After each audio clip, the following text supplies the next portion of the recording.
Let's go ahead and call to order the meeting of May 22nd, 2025 for the TPA Governing Board meeting. Staff, if you could please call the roll so that we can assure our quorum. At this time, I am only asking those board members attending in person to respond with "here" when I call your name. Alternates, please state your name if you are representing a TPA board representative. As a reminder, please press your microphone button once to turn on and off. Steve Wilson? Here. Yvette Drucker? Here. Fran Nacklis? Here. Amy Kelly? Here. Rob Long? Here. Here. Jim Koretsky? Here. Christopher McVoy? Here. Joni Brinkman? Here. DeAndre Poole? Present. Greg Wise? Here. Marcy Woodward? Here. Sarah Baxter? Joelle Flores? Bruce Guyton? Jeff Hamara? Here. Michael Napoleon? Here. Christy Fox is excused. Joseph Pazuzzi? Here. Maria Marino? Here. Chelsea Reed? Here.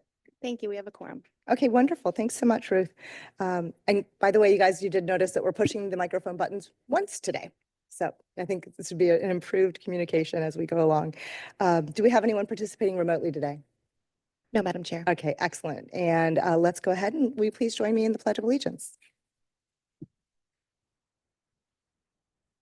Allegiance to the flag of the United States of America and to the republic for which it stands, one nation, under God, indivisible, with liberty and justice for all. All right, let's dig right in. Staff, do we have any modifications to our agenda today? No, Madam Chair. Okay, excellent. So seeing as we have no modifications, I'm looking for a motion to adopt the agenda. All right, we have Second. it. So we have Baxter. Marino and Baxter. All in favor? Aye. Aye. Any opposed? All right, motion passes unanimously. All right, we're going to move right along to public comments. Do we have any public comments today? No, Madam Chair. Okay, excellent. Thank you. We are so excited today. We have several new TPA board members. So at this time, I would love to welcome you guys. We're so pleased to have Deputy Mayor Susie Diaz from the City of Green Acres, Commissioner Amy Kelly from the City of Boynton Beach, who is actually an alternate for a while. Thank you. We're also thrilled to welcome back again Commissioner Christopher McVoy from the City of Lake Worth Beach, who was previously a rep. Hello, sir. Who came up on his electric bicycle and got here on time. There you go. All right, we love it. Walking the walk. And also Councilmember Bruce, oh gosh, help me if I'm so terrible with pronouncing names, Guyton. Thank you. City of Riviera Beach. Is not here. We'll be here soon. So hopefully we'll look forward to welcoming him as well. We also have a couple of updates I'd love to inform you about. We haven't met for a little bit. So every quarter we do meet with CEFTEC, which is our Southeast Florida Transportation Council. We are what we call ourselves one traveling public between Palm Beach County, Broward, and Miami-Dade. At the last meeting, which was last week, we received an update regarding the 2050 Regional Transportation Plan, which is a collaborative effort amongst the Palm Beach TPA, Broward MPO, and the Miami-Dade TPO regarding the shape of the future of our region's transportation system. The 2050 RTP aligns with each MPO's long-range transportation plan, which I know you guys are very familiar with here. And it is taking it to a regional scale.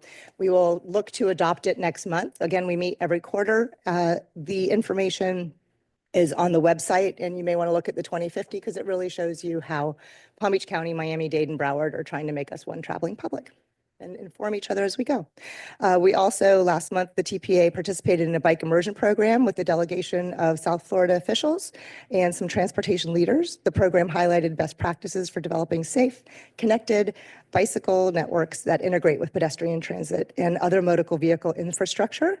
We'll be having a summary report soon. And then lastly, another meeting that we go to every quarter is the MPOAC, which is the Metropolitan Planning Organization Advisory Council. There will be a quiz afterwards to make sure everyone got all the letters. So again, the executive director, staff, and chair go every quarter to these different meetings. And last month, the executive director and I had the opportunity to go to Tallahassee. We had a one-on-one meeting with Secretary Perdue and welcomed a new director to the MPOAC. We also met with several state legislators discussing directly what you guys have approved in our TPA's role. So that was what happened. And do we have any other member comments before we dig in? I see cards going up. I will start with Koretsky, Poole, and then Drucker, and then Naklis. Did I miss anyone? Oh, I'm sorry, Mr. Mayor Wilson.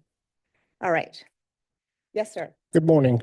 Just three quick items. We haven't met in a while, so glad to be here and just wanted to share three items. One, kudos to FDOT. I've been saying this as we go, but US 1 bridge, since we last met, it opened up the second 2 lanes, so we have 4 lanes open, and we're just so excited about that.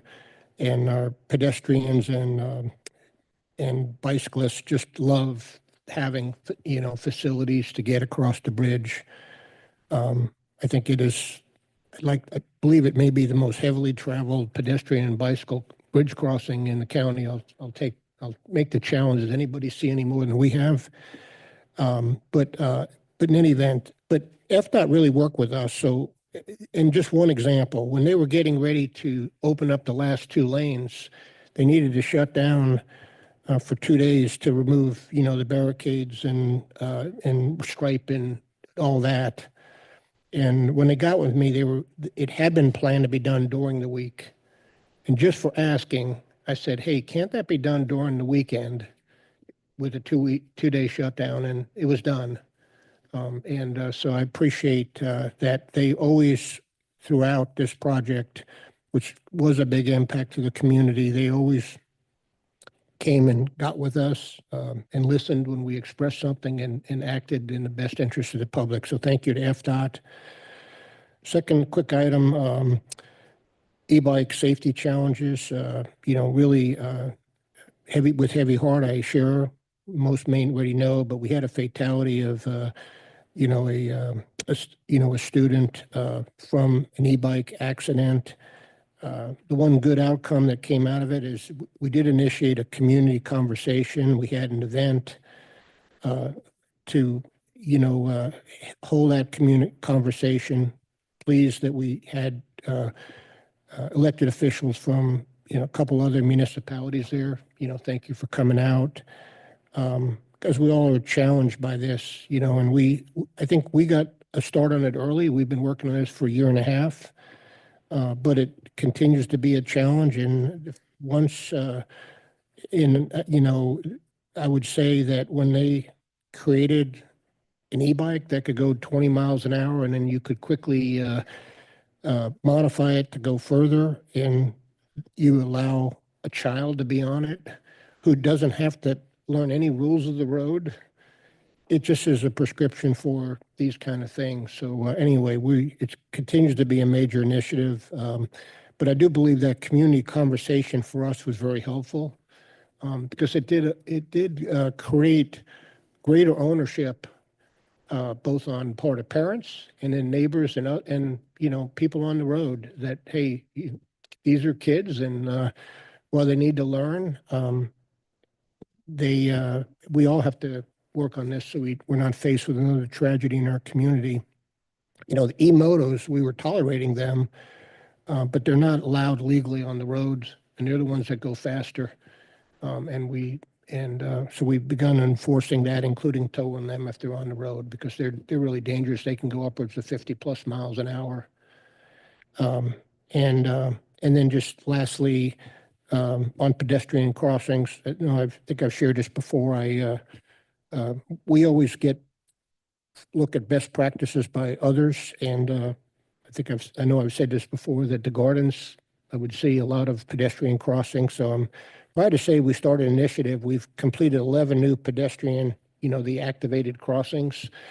Within the last year, we have one more in phase 1. We're going to go on phase 2, and they're really a small investment, and we're doing them community-wide.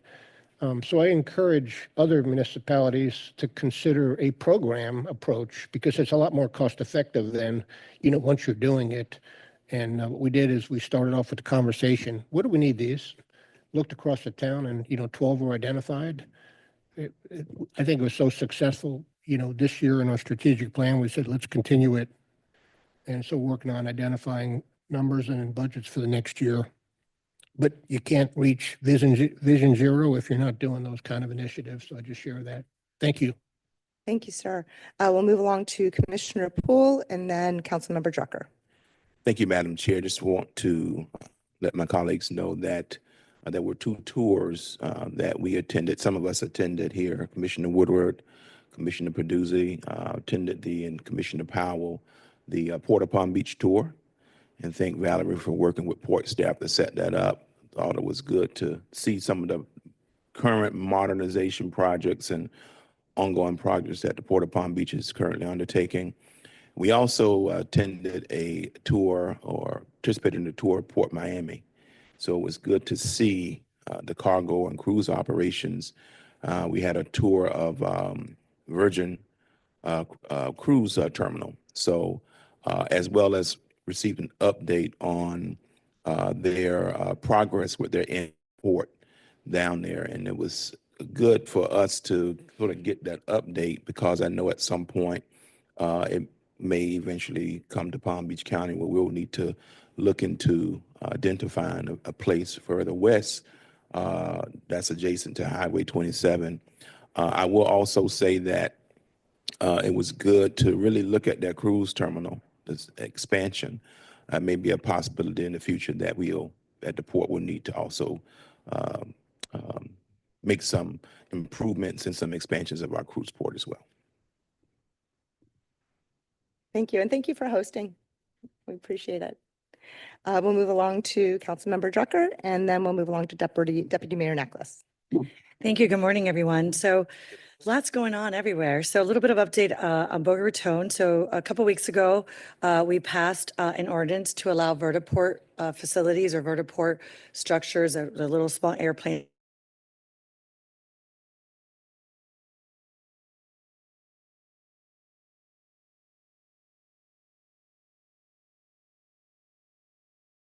mile service. We extended it to the Barrier Island, and in 2 weeks, we got over 450 rides. We only had it in our downtown, so now it's extended over the bridge into the Barrier Island, which is the beaches. So that's important for tourists. It's important for just regular residents in the area and for visitors to the downtown. We also entered about 2 weeks ago into our autonomous vehicle program with Guidant. Guidant is a company that does autonomous vehicles, and they're headquartered in Boca Raton. And I know in West Palm, they've already started the pilot here. So we're going through the process, and that's coming to downtown Meisner Park. So we're really excited about that. Our partners at Brightline have added additional stops. Oftentimes they were skipping over Boca. So in the last year, with a lot of conversations, a lot of advocacy efforts, they've added a few stops, and they've also brought back the pass, the rider pass, and they've always also reduced the rider pass. So I'm really excited about that. We have contracted with Alta Planning on the reimagining of our downtown and our major thoroughfare called Palmetto Park Road. And in those efforts, they've hired Jeff Speck, who's obviously a pioneer when it comes to walkability and urbanism. And he's working with Tara Frisbee, who is a company that we are working on an interim agreement to reimagine our government center. So he is working with Alta Planning and Frisbee and the companies that are working with them to make sure that we address walkability, bicycles, pedestrianism, connectivity, multimodal options, and obviously safety for all in the downtown as we continue on that process. We also had a very robust conversation on e-bikes. We didn't come to a conclusion. The council is still looking for options. We're trying to understand what other cities are doing, but obviously is a concern to all of us. We also passed a tri-rail amendment to change our kind of development site on the tri-rail so we can clear the land and start our first transit-oriented development on the tri-rail. So if you come to the Amato station, you're going to see a lot of activity with that. And we also received the first of its kind in the country, a federal grant from Washington, D.C. And last but not least, we also approved our first set of townhomes on El Rio Trail. And it's important because these homes are facing the El Rio Trail, which is one of our bike areas or trails that we're very proud of that connects to the Tri-Rail and connects to FAU and other parts of our city. And instead of the homes opening to the west, they open right on the trail. So you open your door, you could walk to Tri-Rail, you could ride your bike, you could rollerblade, et cetera, et cetera. And with that, I'm going to turn it over to my deputy. She has a lot more updates, Chelsea. Go ahead. Thank you, Chair Reed. You and may. Thank you, Deputy Mayor Drucker. Excuse me, Councilmember Drucker. Still getting used to Just change that. all the time. Yeah, I think we just need to say last names at this point in time. Thank you. Thank you. Just a couple things, since it is National Bike Month, I just want to give a shout out to our staff because we had our very first bike rodeo in Boca Raton a couple weeks ago, and we had 60 children attend. It was sold out. And the representative from the Florida Bicycle Association said out of the 76 he's attended in Florida and helped out with, that this was the best one by far. So I was very proud of our staff for putting that on. The kids didn't want to leave. Some kids came with training wheels, left with no training wheels, which was really cool to see. And just giving a shout out to them. And then I want to thank Executive Director and Chair Reed for putting the Active People Healthy Nation proclamation on the agenda today. I am part of the Smart Growth America 2025 cohort, and this is something that they, are promoting. And so I asked, and thank you for putting that on today. So I appreciate that. Excellent. Thank you for the update. All right, Mayor Wilson. Oh, Yes, thank you, Madam Chair. I would tell you guys, the folks in the Glades community, we're celebrating today. And so I'm often reminded, and I like to echo the words of that old hip hop songwriter who once wrote, "Look like we made it." It's a song that tells the story of yesterday, the story of today, and the story for tomorrow. You see, on yesterday, many of you know, both current and past board members, we fought, we were at the table, we did study after study. 15 years today, the lights are going up on State Road 80. Good news. But tomorrow will be the game changer, because now you guys will realize how many lives that you're going to save. The safety measures on that State Road 80. So I want to take this time and say to you, Valerie, thank you for a job well done. And yes, thank you. To this board, there's not one board member, whether current or past, said no to that project. It was a matter of how we found the funding mechanism. So I want to thank you from the bottom of my heart and from the Glades community. Thank you, guys. Job well done. Thank you. thank you for advocating for your community. So we're going to move along. I have a couple more cards that popped up, so I'll just give you guys the order real quick. We have Councilmember McVoy, Vice Mayor Long, and then Mayor Hamara. So, yes, sir. Oh, and I'm sorry, and the record will reflect that. Good morning, sir. We're welcoming a new board member. We have Councilmember Bruce Guyton from Riviera Beach joining us. Good morning. Just very briefly, happy to be back here. There's a wonderful organization. Really appreciate, as somebody who's been a transportation biker and now electric biker for all my life. I'm very interested in Vision Zero, bike safety, all the things that multimodal transportation, and happy to help out with planning for that. Thank you. Thank you and welcome again. Vice Mayor Long. I just had a quick question actually for Councilmember Drucker about El Rio Trail, which you brought it up, and I love the trail. What's going on with Spanish River where they kind of moved, maybe you know too. I think we talked about it at one point, where it used to be connected, there's gonna be an underpass. I was hoping you guys give me an update. Yes, thank you. Sorry, I was just looking because some of the things that are happening we'll have to vote on, so. 'cause Oh, okay. it's not If you just guys an can't I- talk on about here, it, that's but fine. no, I No can worries. get, this is public information and this is not. So what happened there was a couple years ago, and then Valerie could jump in if I kind of remember, FDOT came in, removed that crossing because there were issues with getting off of Spanish River, the interchange. So last year we had put it on the budget for appropriations at the state level in Tallahassee, and the governor vetoed in the last round of vetoes. I'm happy to say that we've been working against the veto this year. It is in the appropriations as we speak now. That was one of the things that we advocated because we needed the funding to match the funds from the city.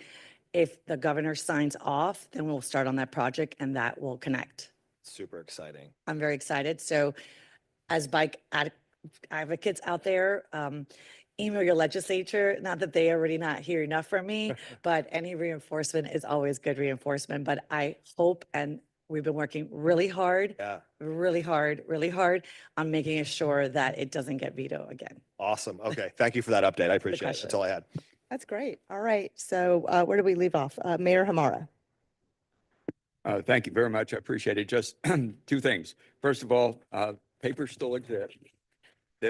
This is what used to be called a newspaper, right? Actually, the version that I'm holding in my hand is part of the Monday, May 19th version of the Palm Beach Post. And the reason I'm bringing it up to everybody, if you didn't see it, there's an article in here about the commute as viewed from regional areas within our county. And it's very interesting information. It really is. Not that it says too much that's surprising to me, but one of the areas they covered was Wellington State Road 7, Jupiter, and other communities, and they break it down into areas that are kind of nodes, if you will, of commuting. And one of the things it talks about is the average commute time, which in our area turns out, Wellington area, Royal Palm Beach area, is about 30 minutes, which doesn't sound horrendous at this point in time. Another is that the estimated number of workers that actually have to leave their individual municipalities to go to work is 97,000. That sounds like a lot of people. It is. And the percent of people who are actually driving alone is an interesting number. It is almost 70% of everybody commuting is driving. Now notice I said alone. So it's not like just in a vehicle kind of in a car, but it is alone. This is really interesting information. I'm assuming it's fairly valid. It might be of some use to us, but if nothing else in the future, it gives you a little perception of what's going on right now in our commute. The trick here is always to get out. We can't get out ahead, at least try to keep up with that. And of course, one of the efforts we have underway right now is a countywide transportation master plan. And that's moving along with negotiations on a contract that is going to have to come before the Board of County Commissioners for approval. Hopefully, at the end of June, we'll actually see a consultant in place so we can begin the real work in that area. But anyway, yeah, this is a newspaper. If anybody wants to see one, I've got one. Thank you. All right. Anyone else before we close this out? All right. As a complete transportation nerd, if you can get Jeff Speck to sign some books for us in Boca, you guys, we'd really appreciate that. I don't know if you read his book, but if he's part of what y'all are doing, oh my goodness, what a score. Oh, you met him? Goodness. All right. All right. So we'll move along to the next step. So we're about to take a photograph. We're actually going to be taking two. So in a moment, we're going to ask everyone to stand up here and we'll take a photo. The reason we're taking two is it's been a really long time since we've gotten a group photo. So we'll be putting it up on the website and places like that. We have a lot of new folks who have joined us. We're going to take our first photo, though, with this proclamation that Vice Mayor Necklace has brought with us, the Active People Healthy Nation Initiative. As you guys know, it's from the CDC, and it's helping 27 more Americans become physically active by 27. So this is what we want to support. It's what we do. So we'll take a picture with the frame and one without. So say cheese, let's go. Take a break. And we have a blue tape to kind of orient people to where, in between where to stand.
Back. All right, and we are back. Thank you guys so much. We're so excited to get that updated on the website. We appreciate your help. Let's move along. The next step is to enjoy our executive director's report. Good morning, everyone. Welcome to our new board members. Good to see everyone. And just to echo Commissioner Poole's comments, thank you so much to our board members who joined us for the mobile tours to both the Port of Palm Beach and also Port Miami. Really appreciate your participation, and also thank you to Commissioner Poole for helping us host us over at the Port of Palm Beach. Happy National Bike Month. I know Florida celebrates Florida Bike Month in March, but now it's National Bike Month, so a national celebration. There's been a few things going on throughout the month, but I did want to give a shout out to those who participated in, if you participated in National Bike to Work Day. National Bike to School Day was on the first week of May, and Florida is actually, we had nationally, there was over 2,300 schools that participated. In Florida, we had 47 schools participate. In our county, we had 14 schools participate in 7 of our cities: Boca Raton, Boynton Beach, Jupiter, Lake Worth Beach, South Bay, West Palm Beach, and Wellington. So thank you for all of you for your leadership to encourage that, to encourage bicycle safety and active transportation. I also want to mention that, and you can find more ways to get involved on the link there. I also just want to give a reminder and hopefully encourage more of our municipalities to look into becoming a bicycle-friendly city. There's a business designation. The Palm Beach TPA is actually a gold level bicycle-friendly business. There's a community designation, which the deadline is on the 25th of June, and there's also universities. So I encourage you all to look into that. We actually have, Florida is ranked number 8 in the state with 24 bicycle-friendly communities. Only one in our city, in our county, which is the city of Boca Raton, is a bicycle-friendly community, has the designation. But in the state, we have 24, and then there's also 161 businesses, bicycle-friendly businesses. The only ones in our county, there's 2 one in Boca, and then the TPA. So, and 8 bicycle-friendly universities, none in our county. So if you have, if you can help us encourage that, there's a $50 application fee, but it's really a bunch of things that you can do to encourage having a safer and more bicycle-friendly community or business. So just wanted to just put a push for that, because those applications are coming up. I also want to mention we're in the process of updating our Vision Zero action plan. I know several of you are getting started on that or working on those as well. Wellington was the first city to adopt one in our county. We've had one for a while, but we're updating it, and we're having a workshop on June 5th at 9:30 a.m. here. It will be hybrid, but we encourage in-person participation. So hopefully, if you can attend, wonderful, or your staff can attend, hopefully you guys can participate in that. As Mayor Koretsky mentioned, it does take a program, it does take an approach of really it's education, engineering, enforcement, and evaluation and encouragement. So you really need to tackle it on multiple angles to really to move the needle. We also have a transit-oriented communities policy workshop. So we're working on a template policy to help our communities become more transit-oriented or find opportunities for that to encourage that type of development. And we're having a workshop as we develop that policy framework to advance that on June 6th at 9:30 a.m. here. Also hybrid format, but hopefully your staff can attend, or if you're interested, hopefully you can attend or listen in. The Safe Streets for All grants, this is the last round of grants, and the deadline for that is June 26th. So in our county, we've had 12 local municipalities receive these grants totaling over $11 million, both for action plans, 12 action plans that our municipalities are working on, and planning and demonstration. City of Boca Raton and the county have both received those implementation grants, but I know many of you are working on those action plans. Congratulations to those 12 who have received those grants and applied. We know that there's 2 more cities, Village of Palm Springs, City of Lake Worth Beach, who are applying in this round for both implementation and planning, but just want to encourage, if you have it, if your municipality has not applied for this grant, to please to go after it, because it's a great opportunity to create your own safety action plan and possibly fund projects as well. And just you may be you may have noticed that we're sending out at the beginning of the month a Get Involved email. We have an events page, but these workshops and other things that we're trying to encourage involvement in, we have it on our website and we're sending a push to you and our advisory committees at the beginning of each month so that you're aware of them and you can help spread the word. And as well as please sign up for our newsletter if you're not signed up, because we have a lot of resources and things as well too. And again, our resources page, lots of things there as well. I wanted to, Chair Reed just mentioned to me to reintroduce our general counsel. If you haven't met him, Milton Collins, he's amazing and he's here with us. So if you haven't met him. And lastly, it's not on my director's report, but I wanted to call up our executive director from Palmtran, who can't stay too long. Normally we'd have partner comments at the end, but he wanted to provide a quick update on some exciting news. So Ivan Maldonado, please join us. Yeah.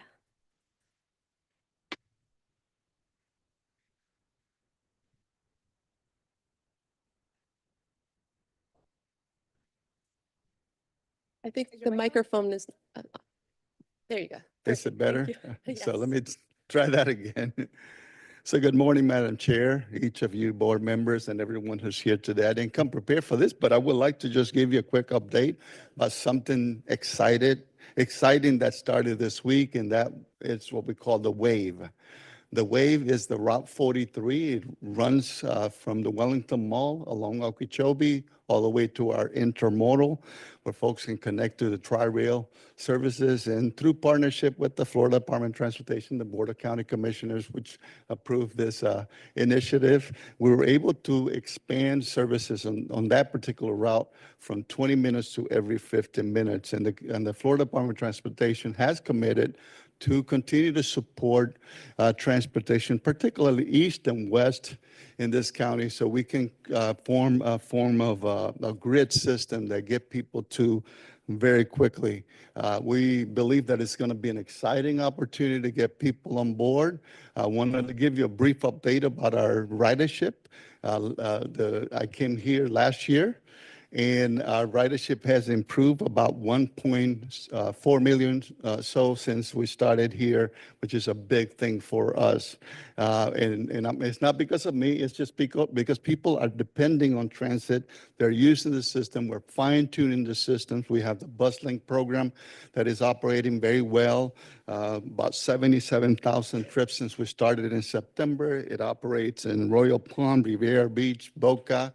We have a partnership with Boca coming up with Mobility on Demand. Hopefully that's going to be an exciting opportunity to expand services and create those little networks that get people to fixed route and get into their destination. And of course, this particular Mobility on Demand that is coming up is going to allow people to connect to 3 of our routes, the Route 2, the 3, and the 94. The Port St. Lucie Express is doing extremely well. We're getting new buses on that particular service. And there's a lot to come. I didn't want to take a lot of your time, but at least give you some hints about some of the things that are happening right now. I'm very excited about what's happening here. I'm excited to listen to each of your plans and looking forward for some more. Thank you, sir. Anything else, Valerie? No. All right, with that being the end of the executive director's report, do we have any questions or comments for either Ivan Maldonado or for our board? Yes, Councilmember Drucker. Thank you. I skipped over that. That also happened since we last met. But I wanted just to give a shout out to you and your staff that when we did the Ride the Bus Challenge last year, some of us did it. I know Commissioner Woodward was on and Deputy Mayor Nachlas was on. I was on.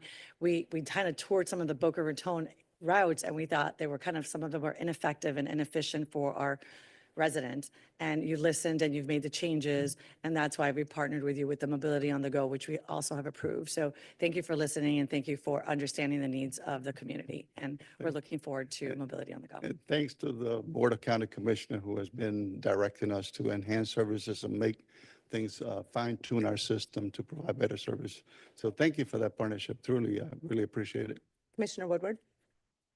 Thank you, Madam Chair. I just also wanted to give a shout out to Palmtran for helping. As many of you know, there was a terrible plane crash in the early part of April that the plane ended up on the Tri-Rail tracks. which effectively shut down that mode of transportation in the middle of the day on a Friday. And Palm stepped up immediately and helped us build a bus bridge between the Boca station and the Deerfield station. We had about 650 passengers that were depending on those connections to get back home that evening. And so thank you very much. They were very quick to get there and help with that process. So I just want to thank you for your staff. And thank you for recognizing our staff. We're very happy about that. Thank you. All right, thank you, sir. Thank I you. don't see any other cards. All right, thank you. All right, thank you, Valerie. Great reports.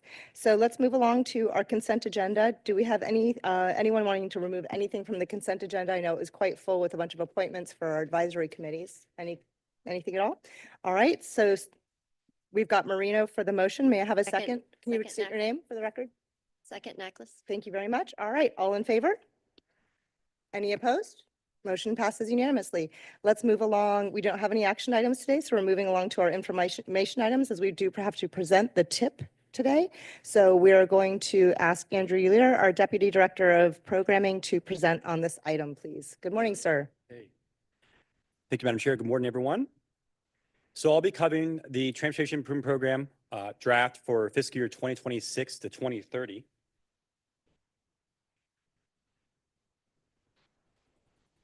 And this is the first reading of it. So as an informational item, there's 400 plus products in there. So we typically have this in two reviews for both months of May and June. So you're going to see this again for final adoption in June. The Transportation Improvement Program is one of our core planning products, and it also relates to our long-range transportation plan. So every metropolitan planning organization throughout the country has both a long-range transportation plan that sets the vision into the future, and they all also adopt a transportation improvement program. So with the LRTP, we have the assessment of needs into the future, and then we set out a course of getting those prioritized and funded. And then it gets into this transportation improvement program, which is the first 5 years of the long-range transportation plan. And that gets more into details on how we fund these projects with federal and state funds by phase.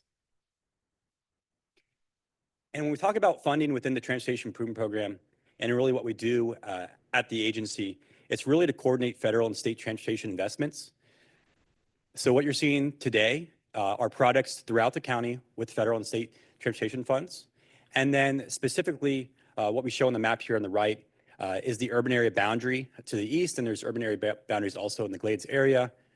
We receive direct federal funds based on population to plan and prioritize for those as well. So funds that are directed towards those areas. And then what you see for the roadways is the federal aid eligible network. So those are the roadways classified urban minor collector and above that federal funds are typically spent on.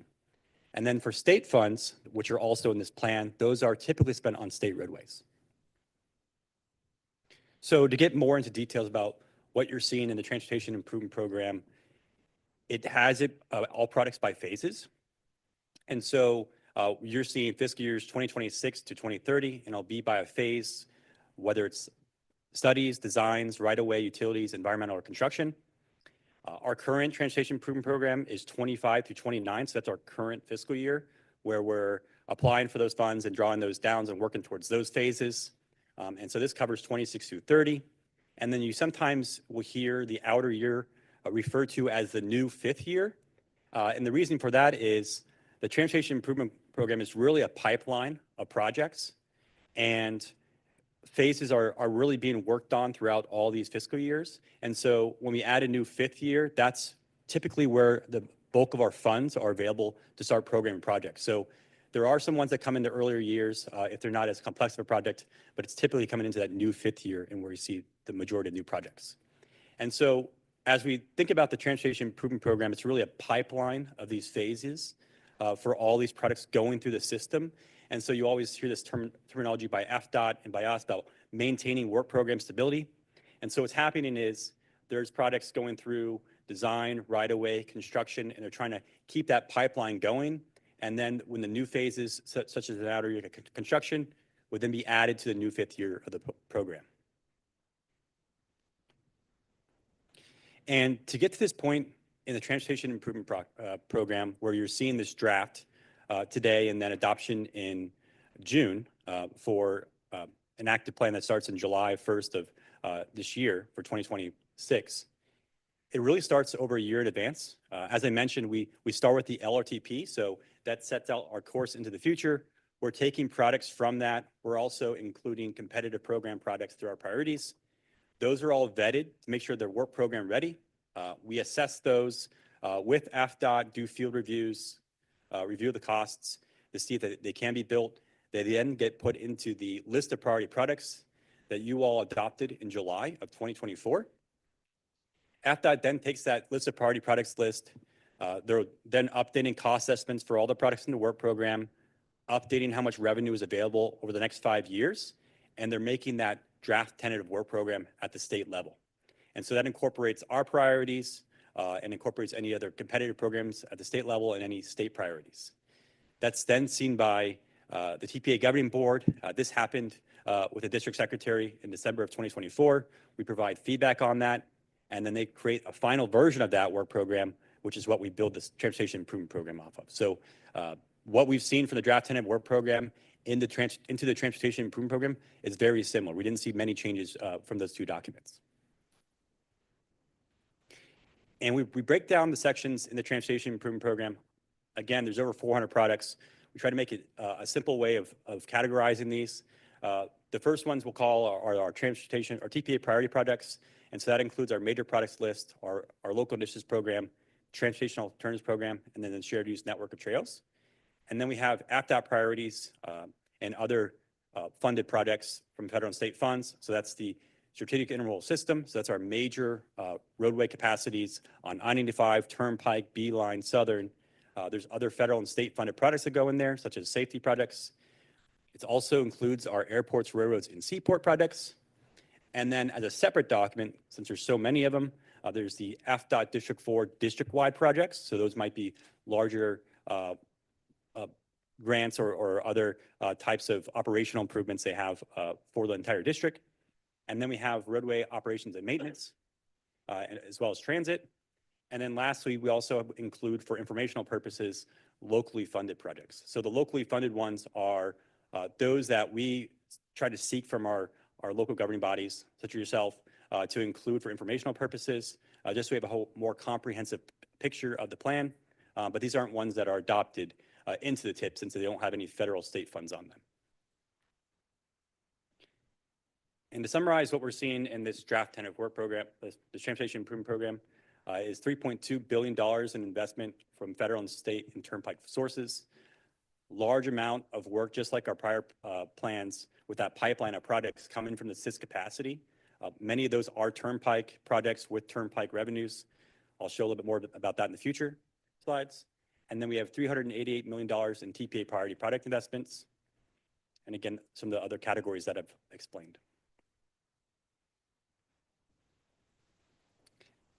And then in the backup, instead of including the full document, which is available on the website, we do summarize the list of priority projects by our main sections. And then reading left to right, it's a large detailed document table, but it has our year and rank and who applied and the lead agency who's delivering the project, then some product information, and then it gets into those phases by the different fiscal years, and then whether any additional funds are needed for a project. And to summarize the TPA priorities, the 388 of federal and state investment we have, there's 236 towards roadway capacity. So that includes finishing up Atlantic Avenue and State Road 7. Those also include multimodal facilities. So there's pedestrian and bicycle facilities on those projects. We have $63 million in complete streets projects. So it's additional pedestrian and bicycle projects. Mostly those are ones that come through our competitive programs, local initiatives, and transportation alternatives. $53 million in signal and intersection projects. So our two maintaining agencies, Palm Beach County and Boca Raton, both have submitted signal hardening projects as well as just upgrading infrastructure for smart traffic technology. There's an additional $32 million in transit vehicles and shelters. So that's both for Palm Tran and Tri-Rail. And then some additional smaller standalone lighting and safety projects that just didn't fit into those other categories. And then these aren't in the transportation improvement program, but we do include a table in the backup just to show the status of the ones that are ongoing. And for TPA priorities alone, for active and under construction, so the ones that are either from a prior fiscal year and they're still going on, or from the current fiscal year that just got started up, we have 35 total projects going on in our county alone, just for the TPA priorities. Here's a good example of one that's going to be done any day now, is the Lake Worth Road project, which is a big project for our area, including separated bike lanes, first of its kind on a state roadway within our district. That's going to be done anytime now. And then I'm going to give you a few updates for our priorities, going more into those sections. These lists are much larger in the backup. I'm only giving you updates for ones that we see for changes to any projects. And so the products that are now funded from our major product list, used for both state funds and federal funds, we have 5 of them that now have construction in fiscal year 30. So again, that's that outer 5th year. They've all added construction. US 1 from 25th to 45th is a complete streets project. And then we have those signal projects that are starting to make their way in for both Boca Raton and Palm Beach County.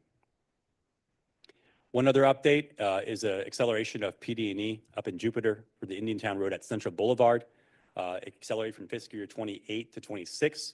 So this is to have an intersection PD&E for this intersection. One of the options being considered is a displaced left turn, which is newer to our county, among with other things they'll study for that intersection. Local initiatives, this is one of those competitive grant programs we had. We had some ones that were on our priority list from prior years that are now being funded, and most of those, again, are coming into fiscal year 2030. One example, just when the locals submit for these programs, they also have to have the concepts, the cost estimates, and we go out and do the site reviews with FDOT. Here's an example for Wellington, the Wellington Trace sidewalks and roundabout. So this is one of the designs submitted for that roundabout on Wellington Trace that was submitted in their application. Same thing happens for transportation alternatives. So new priorities that were put on the priority list, adopted by the governing board, and then are now seeing funding in fiscal year 28. There's 3 of them. This is an example for Palm Street, putting in bicycle facilities and sidewalks. And this one's a little bit more unique of a program. As I mentioned, not all products are very so complex that they need right-of-way and utilities. This is a smaller scale program where we cap the funds at $1.5 million. And really, it's just the locals going out and they're doing design on their own, and then we're funding construction. So there's no right-of-way acquisition in this. So it's a shorter time frame, and there's some funds available in the 3rd year that we program. So that's why they are coming into the new tip in fiscal year 2028. So that was the TPA priorities, and then I have a few updates on the SIS facilities. Since it's such a large amount of work being done over the next 5 years, $1.4 billion in turnpike capacity projects, and another $400 million in I-95 interchanges. And these are fairly detailed tables here. This first one is I-95 projects with all the various interchanges that are getting work and their status by their phase over the next 5 years and beyond. So it's working from north to south. And then if it's mentioned anywhere with an interchange, such as TDI as tight diamond interchange or DDI, divergent diamond interchange, those are the ones seeing a full reconstruction. The other intersections or interchanges would most likely be auxiliary lanes or turn lanes, but the full reconstruction are those ones that are noted. So coming up in fiscal year 2026, construction for North Lake Boulevard, and then you see a lot of construction starting up in the following years, 27, 28, 29, and so on. Ones that are under construction, they may not have funds in the tip anymore, but we have a little traffic cone there to show that it's one that's gotten started and it's not complete yet. Similar structure for a table for turnpike projects. Again, billions of investment in this one, widening of the turnpike throughout Palm Beach County. It's going from north to south on this. Most of these are going to 10 lanes in the southern parts of the county, and then 8 lanes heading north and then 6 lanes as you get up to Jupiter and to Martin County. Many of these are under construction or they're set for construction any day now in the middle part of our county towards Southern Boulevard up to Oak Tree Boulevard. And then coming up next year, we have the next section of Okeechobee to Beeline for 2026. And then there's also a study for Hypoluxer Road interchange occurring in 26, and then multiple other sections into the future. Okay, so this is my last slide for you all. Again, this is our first review of it. You can answer any questions and try to make any changes. And you can work with our staff to, if you wanted more of a one-on-one to explaining your products in your area. We do have a new tool on the website where you can go and search both on the map, and you can also search by your own jurisdiction in the table to look at all the products within your area. We have it by construction year. This next version that you'll see next month is just going to have small tweaks to any product descriptions. We're going to update a few more of the maps, the products on our interactive map. And then if we do receive more products that we can put into our local products list for informational purposes, again, we're trying to show a full breadth of what we do in the county with all partners when it comes to transportation products. And that's it. Excellent. Thank you so much. We have public comment. Anything out there in Zoom world? No, Madam Chair. All right. Thank you so much. Do we have, I see we have one card up. So Mayor Koretsky. Yep, a few quick items. Number one, excellent presentation. I appreciate how informative that was. You know, our practice in Jupiter with our agenda backup, we always get presentations. I find like this was an excellent presentation, and I just wonder why it wouldn't be in the backup, but I just asked to consider that in the future. So a couple items, and I realize that you may not be able to answer these now, and like you said, you can get with us one-on-one, but a couple things struck me. Under the federal performance measures and targets, which is listed as part of the document, number one, can you confirm, I wasn't able to, whether or not the performance metrics that were supposed to have changed, we had heard about, were in fact changed in here? I couldn't find my information readily on that. And then secondly, one thing that really struck me was, you know, there's a category, again, the title says federal performance measures and targets, and under safety, fatalities was 0, and so forth, injuries. But then there was a line at the bottom, which is transit safety, as it was different, but the transit safety was only for Palm-Tran.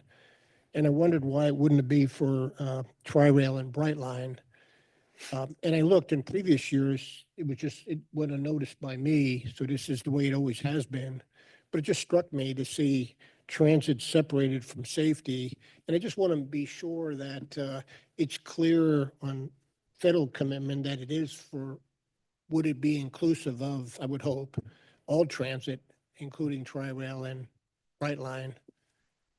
So if you could follow up on that, and let me just go with the next item so you can, I could be done with the comments.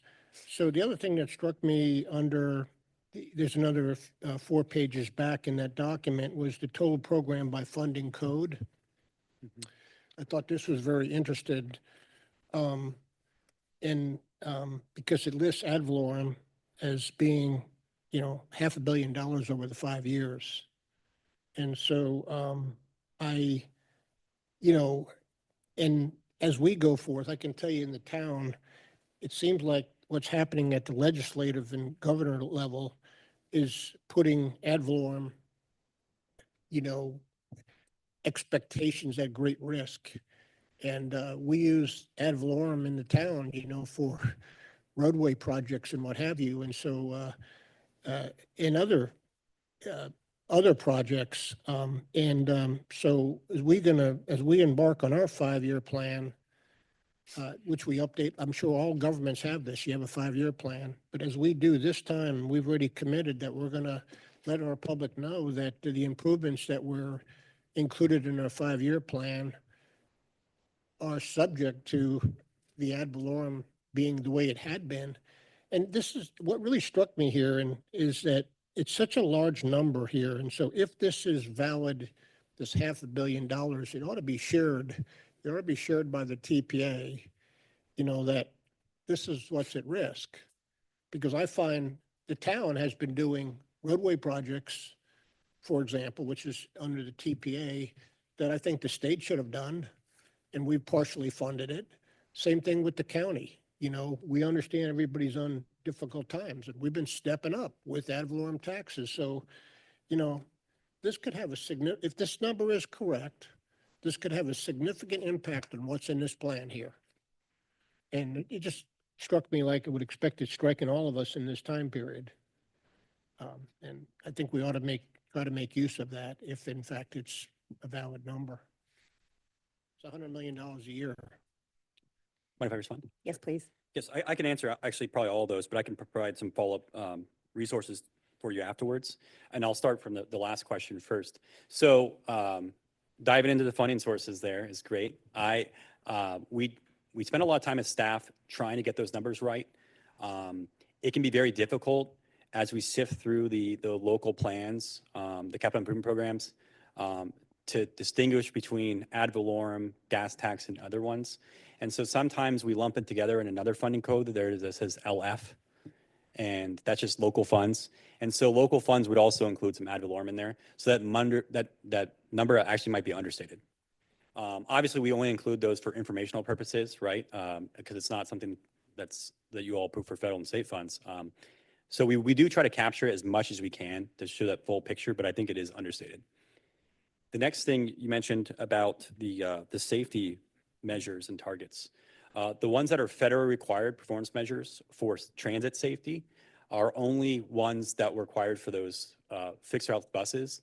Rail was a separate way that they are required to set targets that doesn't fall under the requirements of an MPO.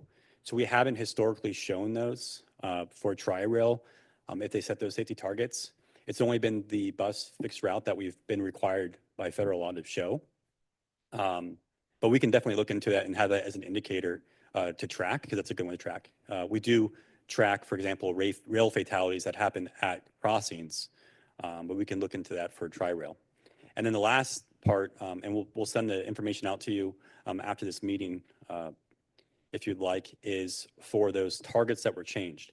So yes, when we were updating our 2050 long-range transportation plan, AFDOT released new targets for, I believe it was bridge, and it might have been pavement and system reliability in the national highway system. Those targets became more restricted, and we updated those targets in our LRTP, and that's also what you're seeing in the TIP now. So they were updated, but we can provide that document from AFDOT that was provided to us, and then also showcase that to you. All right. Thank you, Andrew. Valerie? Yep. Thank you for those comments. And I just wanted to mention, we don't, I do go over with those board members. I know some of you did agenda reviews. I do go over the presentation with them. So I do encourage everyone to schedule those agenda reviews. When we send the agenda packet out, sometimes the presentations aren't ready yet. Like this one, we were improving the visibility of the map and other things, but also some of our partners don't have their presentations yet. So typically we include the information that's actually being referenced or adopted, those documents in the backup, but the presentations we don't include. But I do go over them when they're available in our agenda reviews. So thank you to our board members who do those, and I encourage others to schedule them as well. When Ruth sends out the agenda packet a week before, there's a link to schedule a 30-minute agenda review for the time that works for you.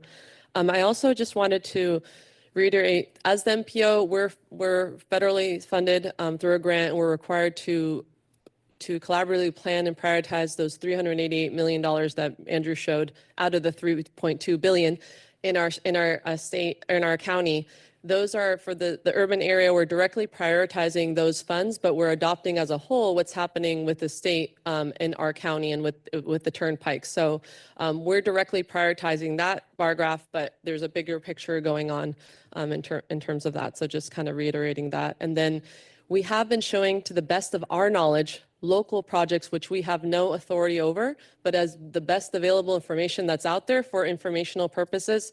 That has caused confusion, including it in our tip, which is not what we're adopting, and we're adopting the tip, the federal and state funds, including local projects, to the best of our knowledge, for informational purposes as part of that document, has caused some confusion. So we are going to continue doing that and showing it in our interactive map as best as we can, everything that we're aware of that our local municipalities in the county are doing, and also including it on our website as the separate table. But because that's not what we're here to adopt, we won't be having it as part of the federally required tip, state and tip document, because it's not part of the state work program, which is what we're here to adopt. So I just wanted to clarify that, because I know we got some calls and some comments regarding local projects, and that's not something that we have any say over. If it doesn't have state or federal funding, that's not what we can have any authority over. Thank you. And that honestly, I try not to speak too much during these meetings because it's more important for the board voices. But what I will say is, in putting together the LRTP, I think we have an issue in that this MPO, this Metropolitan Planning Organization, is called the Transportation Planning Agency. It's a DBA, but that doesn't mean that what we're accomplishing here is transportation for the entire county. Those are two very different things. Our MPO is a federally mandated, state mandated board and entity. And so we adopt what is given to us to do from the state and from the feds. The local things, whether it's Boynton or Gardens or Juneau or North Palm or the county, we're keeping a log of it in the appendix, but that is not what we're approving. So it's really important to understand the difference. And I think it's actually very, very transparent of the TPA to catalog that for us, because otherwise we wouldn't know what the other one is doing. And that is one of the largest problems we have with transportation in this area, is if my city abuts another city, the more we talk about or share information about how we're moving people, the better job we're going to do. So please realize when you look at that appendix, it is an information item for us to work on collaborating together. It is not what we're approving as the TPA board. They're two very separate things. And we're just really lucky that we have an entity that, this federally and state mandated entity that is willing to do that for us, to allow us the opportunity to communicate. So I just wanted to clarify that, because it's something that we get lots of emails about, where people are like, I saw this on your plan that you approved, but we didn't approve it, right? It's just, it happens to be something that people are sharing. And the more we share, the better. So don't stop sharing, but just realize it's an information resource. I do want to just say two or three quick things about the presentation. You know that timeline slide is my favorite slide in the whole wide world, you guys, because it really shows the effort. Some of us are only in office for 3 years or 6 years. So sometimes you might start, like, Mayor Wilson's been working on his roadway for 15 years. You might start it and you may not get to see it finish while you're in office, but it does come through. And that timeline is something I share with residents quite a bit, so that they understand if they reach out to us and we adopt something and put it on one of our plans, this is when they can see it, right? Because we are doing it. This is the process. And I also want to say that the summary table was fabulous with the little arrows here. That was even better. That also helps explain some of the stuff what we do. So that's really important. And the last thing I would love to say is, it's so exciting. This is, again, transit nerd stuff, that we're going to have separated bike lanes on state roads, on city roads, and county roads. And so by the end of this year, it sounds like we'll actually have accomplished that, and that's a big deal. So I see Mayor Koretsky's cards back up. Yeah, just wanted to just add to that. And number one, I'm grateful that the TPA staff is including the local information, and I'm certainly aware that it doesn't apply, but to the degree this body is all transportation focused and information rolls up, we may have a perspective that nobody else has. So that's why I pointed that out. Number two, just to emphasize on expectations, and I appreciate the chair emphasizing that. What strikes me for all to know, particularly those that have been on for a short term, and this can be frustrating. Look at the one slide on priority projects. I thought I was alone, but I see there's others that became TPA priority projects in 20 and 21, and construction is not going to happen for 10 years. So just let that sink in, everybody here.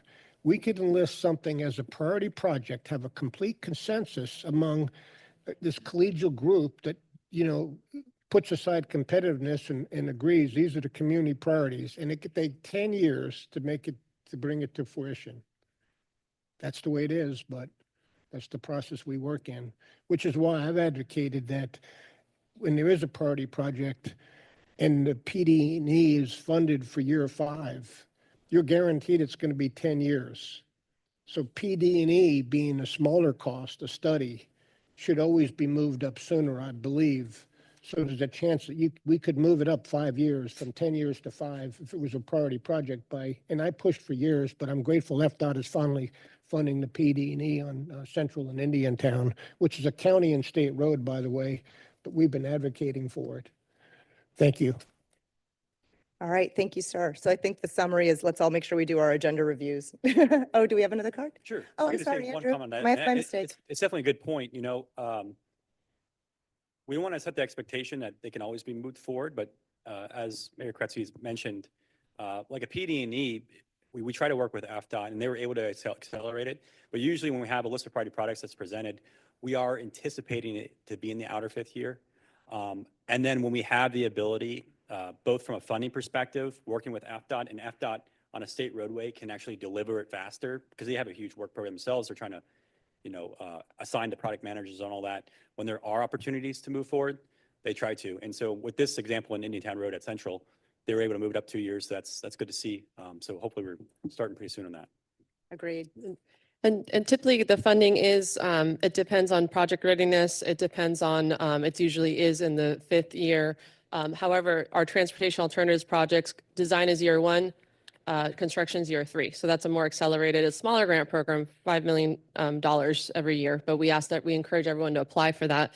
I will note we have, out of the money that we are able to, the urban area funds that we directly prioritize, we have 2 huge projects that is why Wellington Trace, the local initiatives project that asked for funds in 2023 is just now getting funded in that outer year because of the projects at the top of that list that are so huge.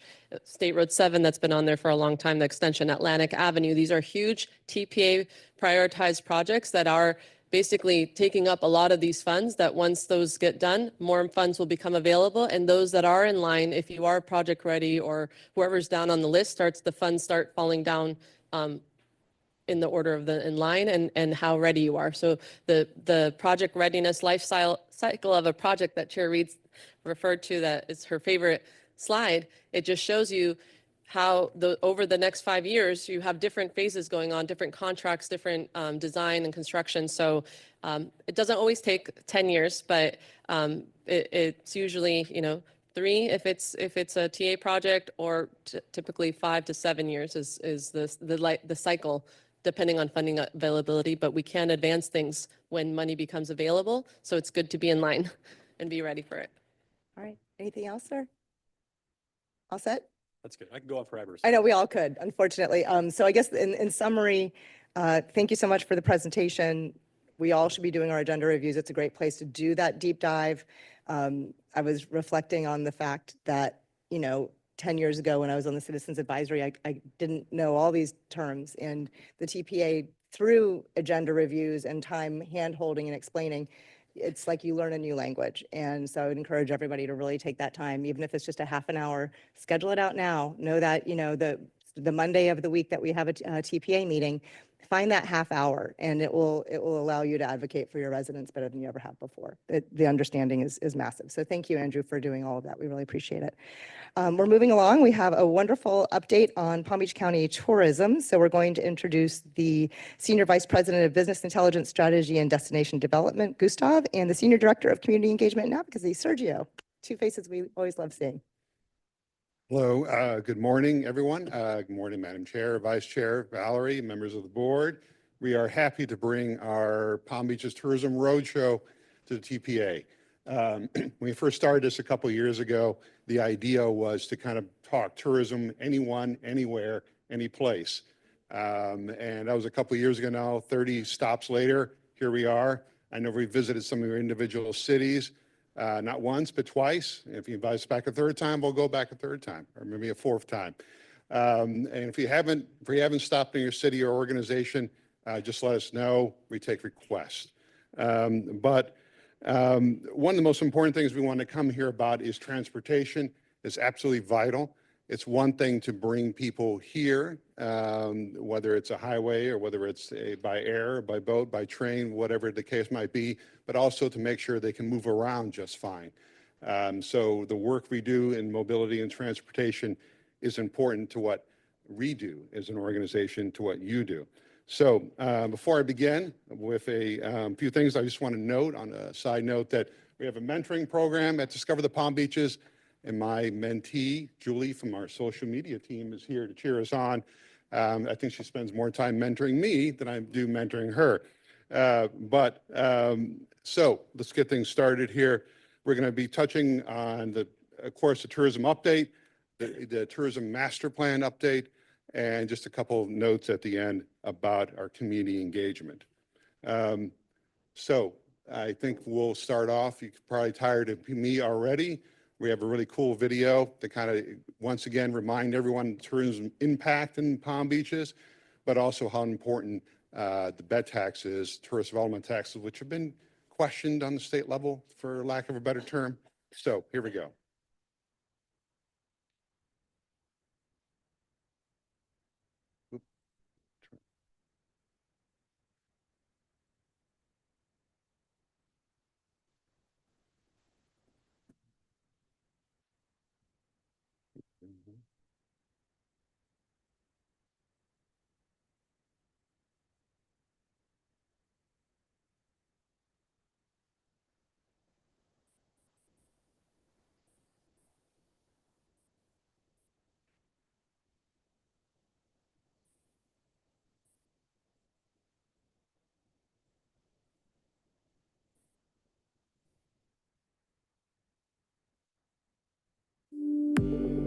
It's hard to imagine life getting any better in the Palm Beaches. Our community is not only a thriving home for residents, but also a fantastic destination for visitors seeking the Palm Beaches' promise of genuine hospitality that welcomes everyone.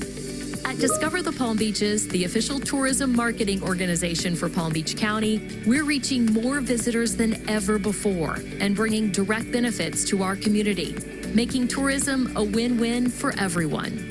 Tourism generates over $10 billion annually for the local economy, as well as over $7 billion in direct visitor spending. What does that mean? Visitors generate more than $260 million in local taxes and fees. These are costs residents don't have to pay. Plus, tourism supports nearly 90,000 local jobs, providing stable incomes and opportunities for career growth right here in Palm Beach County. Tourism helps fund community events and cultural activities, enriching the lives of residents by making the Palm Beaches a vibrant, diverse, and culturally rich place to live. Additionally, tourism helps facilitate efforts to preserve our natural resources, keep our beaches beautiful, and protect our sea turtles and wildlife, all funded in part by tourist development dollars. All of these dollars come from a 6% bed tax on overnight stays in hotels and vacation rentals paid by visitors coming to the Palm Beaches and not by residents. Discover the Palm Beaches works for everyone in Palm Beach County. We work together with all the Tourist Development Council agencies to connect with businesses and residents. Together, we represent Palm Beach County to the world. There are a lot of travel destinations competing for our share of visitors, and our job at Discover the Palm Beaches is to establish a recognizable brand story to show how incredible our destination is, from Jupiter to Boca Raton to Lake Okeechobee. Thanks to these efforts, visitors are coming to the Palm Beaches to experience unsurpassed shopping, beaches, restaurants, nature, arts, golf, resorts, and more. Tourism is a cornerstone of our community's prosperity, contributing to quality of place and quality of life. It's the reason why the Palm Beaches continue to be extraordinary for residents and visitors alike. To learn more about our efforts, scan the code or visit thepalmbeaches.com/advocacy today. Video keeps getting better every time I see it. Thank you for having us, Madam Chair and the board. Here, as Sergio mentioned, we've done this show a lot, so I'm gonna try to do this a little bit differently with the stats in terms of how this would relate to transportation. So you see here on the screen, 9.9 million visitors in 2024. Now, what does that really mean?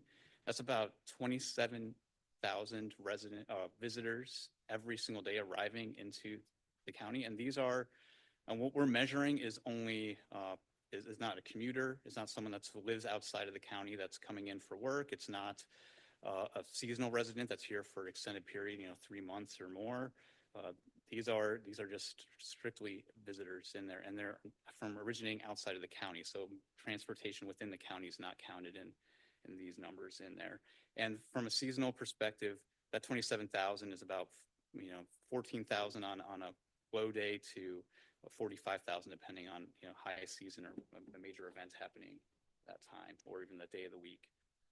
We look at hotel performance in here. So I put in, we have hotel occupancy, the average rate, and we look at it throughout the county and different cities, different chain scales. I think chain scale here is a little insightful in terms of when you think about who's staying at a luxury property versus an upscale or an economy project or mid-scale, or even a Airbnb. How are they going to kind of use that property as they stay here and they vacation? So for a luxury, if you're at a resort, you might be just commuting to the resort and staying your entire 2-3 nights or a week on the resort, on property, not traveling around. If you're here for a convention, you're going to be spending all day in the convention center facilities or in the hotel meeting space in there. And about 15 to 20% of the hotel room nights sold are for a group or a sporting event or some sort of event in there. And then there's also business travel. So if you're a consultant traveling around doing a lot of sales calls, or maybe you're working, you're meeting in downtown West Palm Beach, you're staying, you're just walking across. So there's a lot of different transportation needs depending on where, what your needs are and what type of property you're going to be staying at. So on average, it's about 17,000 room nights are occupied every single night. Again, that varies by season in there. We look into sort of the future, what our current hotel room inventory is, and then where we see in the pipeline in the next few years to give sort of a sense of what growth is. In there, you can see that growth, what we're projecting is if we had the same kind of performance, now when new hotels open up, they might have a little bit lower occupancy, but it takes some time to ramp up to kind of that normal level in there. We would have about a 13% increase in visitors staying at hotels, and that would be going from that 17,000 to 19,000 rooms consumed every single day, and 31,000 visitors arriving averagely every single day. So that's sort of where we're thinking growth is in the next 3 to 5 years in there. And one thing I want to mention on the alternative lodging in there, that's 6,000 properties in there, and that's less than 1% of the total housing units available in the county. So we would see that kind of trend be there as new units come into the market. So what does all this mean for the master plan? As Sergio mentioned, we're going to give you an update on that. So we're pretty much finished with all the research aspects of the master plan. We started with, we hired a company called CSL. The last project that they did was for the city of Los Angeles. They've worked with very large city destinations across the world. We had them here. We visited 80 different sites within the county, so they had a feel for what Palm Beach County really is and how to move around the county. One of the most important things that they've done is they scoured every single document out there, master plans, strategic plans from all the different agencies across the county, the cities, the county itself, and then find where are all the common elements, what are all the things that everyone in the community can agree on. There's things that we need to focus on into the future. We've had interviews with over 200 stakeholders one-on-one across different industries, municipalities, all that, to kind of get that feel for what are the important things in there. So, and lastly, we did a survey for all the residents and visitors, 2,600 residents. This was more participation from the survey than the city of Los Angeles. So a lot of participation. Everyone really wants to be involved in this and cares about where this plan's going. So what is the next step now that we've kind of compiled all this? We're going to have a visioning workshop on June 18th. So everyone in here, I hope you can make that. It's at the convention center. All this information, all these reports are available. We have a website, pbctourismplan.com. You can look at all those and read all those reports before this workshop. On our website, thepalmbeaches.com, you can get a link to there if you can't remember that or find that. And during that workshop, all these ideas that have come up during all this research will be presented in there, and we'll have some live polling in there so anyone can give their feedback on any ideas and initiatives that we want to carry forward in the next 10 to 20 years. I'm going to bring up Sergio now to finish us off around the community partnerships. Thank you, Gustav. And we'll make sure that, Valerie, you get an invitation to the June 18th event so you can send it out to the members. So because the way we look at it, our community partnerships are what makes us go. We can be a tourism marketing agency till the cows come home, but if we don't have community involvement and community first attitude, then we're never going to make it. So the last couple of years, I think we've really kind of pushed our community efforts, whether it's the chamber, whether it's the TPA here, whether it's the city, whether it's at the state level, so forth and so forth, rebuild partnerships. Because the way we look at it is that there's a vitality wheel to being in the Palm Beaches, that a place to visit becomes a place to work. That when you come here and visit, you say, hey, look, this is a really great place to live for a million different reasons. And pick a city, they're all going to work, which means that if you live in that city, you might be working in that city or nearby that city, and kind of discover other parts of the county where you might want to invest, whether it's your company, whether you're an entrepreneur, whether you're bringing a business here, whether you have friends or family here, you're investing in the community. And that becomes, once again, a place to visit. And that's why we see our mission here, is that has led to kind of this statement. And this is one of the last things I'll say here, is that we have grown from just a tourism destination to more of a world-class travel brand. When you say the Palm Beaches, Palm Beach County, West Palm Beach, Boca Raton, Palm Beach Gardens, Jupiter, you name the city, it means something to the people out there. It's not just this place to visit anymore, this place that has great beaches, or, oh, my grandparents used to go there decades ago. No, it has become a hub of activity, of really good things going on. Many of the folks, just about everybody in this room, has contributed to that. We thank you for that. And instead, that has been our message, that we are just not just a tourism destination anymore, but an economic and cultural powerhouse in the country. So, and that at the end of the day brings well-being and prosperity to the Palm Beaches. And that's what we want to be as an agency. We promote tourism, we bring people here to visit. They may live here, they may work here, they may invest here. So with that in mind, the last thoughts I'll say is that please, like I said, be involved in our tourism master plan. The more opinions, the better. We welcome everyone's opinion. There isn't a bad one. We just want you to be part of this plan because it's going to impact everything for the next 20 or 25 years. As you can see, tourism connects to everything in this entire county, this entire region, and this entire state. And of course, continued support of our destination promotion. We have many partners in this room, and we always appreciate it. And we're always willing to talk tourism anywhere, any place, anytime, whether it's on the street corner, grabbing coffee, or you can call me late at night. I don't know. But either way, we are willing to talk tourism with everyone. So we appreciate this opportunity this morning, and we are happy to field any questions. If not, I guess we did a great job. So We did, but thank you, Gustav and Sergio. We do have a card up for Mayor Marino and then one for Commissioner Flores. I just want to say thank you as chair of the TDC. What Sergio has said about the impact is actually larger than our county budget, which is close to $10 billion. And when you think of that every year, it is an astounding number. Basically, I mean, with a budget for us of nearly $10 billion, we're a Fortune 500 company. So the impact of tourism on our county is immense, and we appreciate all of what you do, and the fact that you're always trying to educate us, include us in the conversation.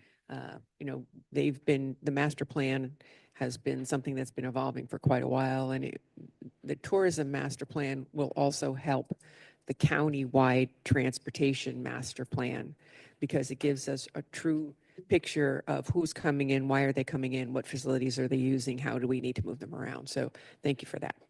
thank you. Thank you, ma'am. We have Commissioner Flores and then Commissioner Weiss.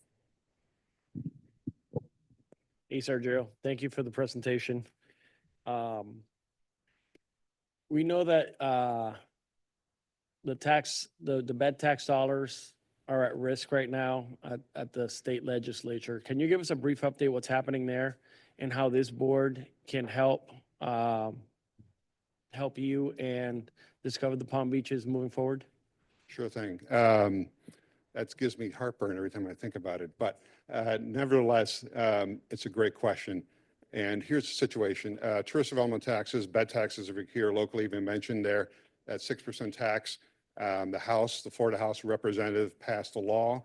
Well, actually, they had two versions of the law, one of which failed, but one did pass in the tax bill, which essentially would defund all tourist development council agencies across the state by the end of the year, and essentially shut down tourism promotion as we know it, including our agency and our sports commission, cultural council, film commission, and so on down the line.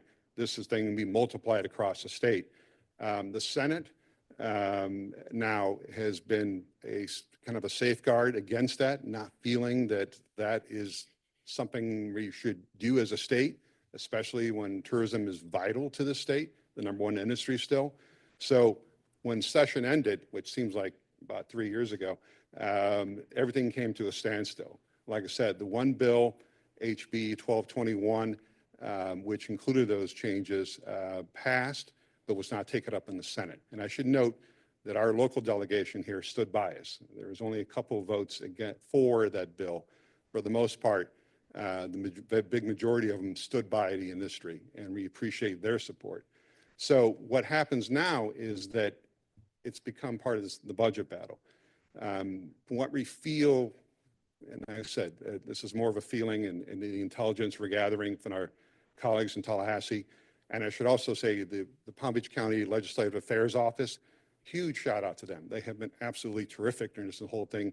County administration also with that. But is that it may fail this year, that won't ultimately be in the budget package. But next year, they're going to come back with another thing. So I think to answer your question here also, Commissioner, is that I think where we're going to need the most support is next year. Because if you haven't noticed, session will technically begin in January. That means committee weeks will begin in sometime in September, just about as the ink is drying on the budget. They're going to be going back to Tallahassee. So I think that where everyone's going to be kind of helping us is, again, to kind of take our message to our delegation, remind them first, take care of your own backyard, that we need that support. We need those tourism dollars, the bed tax dollars to continue to support our efforts, but also to support beach renourishment, sports, culture, and down the line. So there'll be, like I said, this year, the commission, the BCC was able to write a letter on our behalf to our delegation, and that helped. I think that kind of pushed some people over the top and said, to vote against the bill. So I think we'll need some more help like that down the road and from our individual cities. So it's kind of scary and wake up one morning and say, hey, you're no longer going to have any funding. But I think anybody in government can relate to that story. So I don't have to go much further than that. But Thank you for that answer. Commissioner Weiss? Thank you. Two questions for you. One is, I know you all recently went up to Canada to try and solidify, I guess, them coming back here. We've seen in the media tourists that have had whatever issue and they're being put into detention. So reading articles about folks from overseas not wanting to come to the United States, and Florida is a very high place on their list of places wanting to visit. I know one of my aides is from the Netherlands, and what they're hearing in the media there is that people are not going to be coming to the United States this year. They're going to be staying in Europe. So that's one thing, and how, obviously that impacts our airport and the rest of our transportation. And then I was sort of surprised by the growth of alternative lodging that was growing at about 1,000 units 1,000 properties. And we're trying to build homes for people here that are working and living here so they don't have to commute as far. And, what are your thoughts and ideas on how we make sure that, we keep our transportation system working while, we're losing all these properties to other things other than providing housing for the people who live in this county? Thank you for your questions. And I'll try to answer the first one, and I may ask the second one in alternative lodging for my colleague to kind of come back up here, but also he can touch on some of the things about visitation.